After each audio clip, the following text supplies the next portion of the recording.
this is Terry with Second Story again here at the Oregon Tradeswomen Career Fair, and I happened to be watching a fashion show, and I saw this wonderful woman sorting out her fashions and talking about what she wears on the job, and her name is Rebecca, and I just wanted to capture her story a little bit.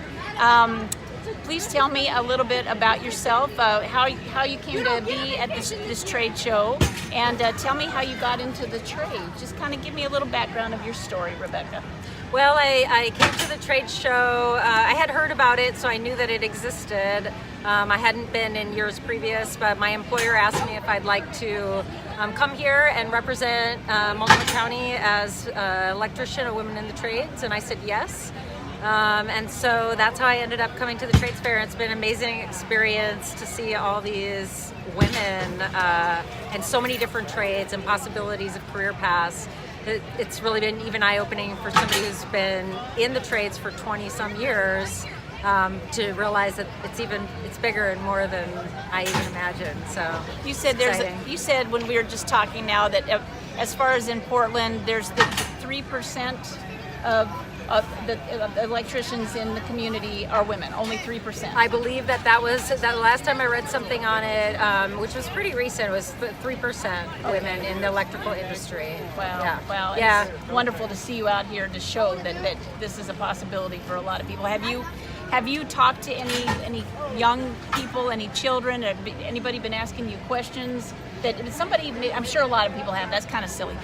Is there somebody that has kind of just stuck out in your mind today that asked you some really good questions and seemed really interested in what you were doing?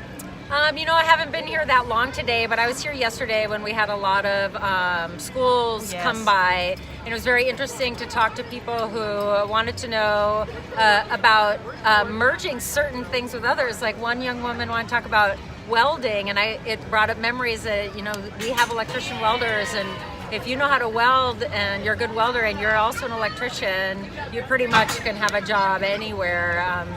It's a highly desired skill. That's kind of a recession-proof. If you have double, triple skills, I can imagine. So. Yeah. Well, hello. Hi. How are you today? Are you used to being on camera? Say hi. Are you having fun? Oh, fair shot. Oh, that was awesome. Yep. Future trades worker. Yes, absolutely. One of the things that resonated that I heard you talk about, tell me a little bit about where you were before you got into the trades. What were you doing, and about being a mom as well? Yeah, I was a mom at a very young age. I had my daughter at 19. And really didn't have a set career path, what I wanted to do. I wasn't sure what I wanted to go to college for or learn, but I knew I needed to work, and so I just got whatever job I could. I was cleaning rooms at a hotel and bringing my daughter with me, but I knew it wasn't going to last for long and that I needed to come up with something else.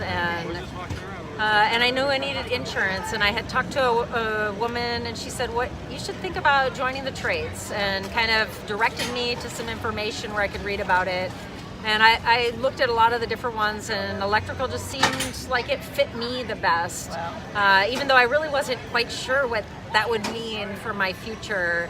So I ended up volunteering with a City Works department where I lived in Fairbanks, Alaska at the time.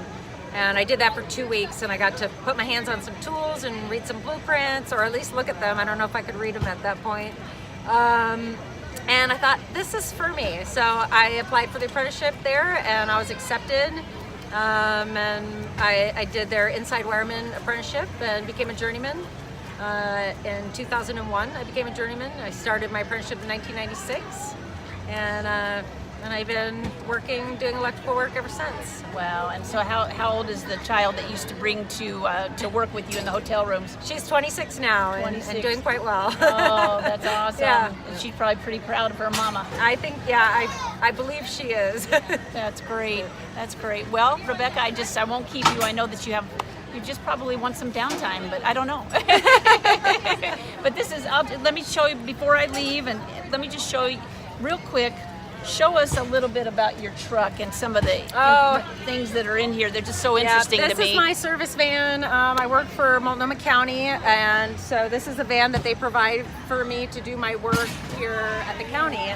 And I do maintenance for 140 buildings with 9 other electricians. Wow. And wow. so this is service van. It has, you know, a little bit of everything. I've got my wire, my benders. I've got some small parts, basic hand tools.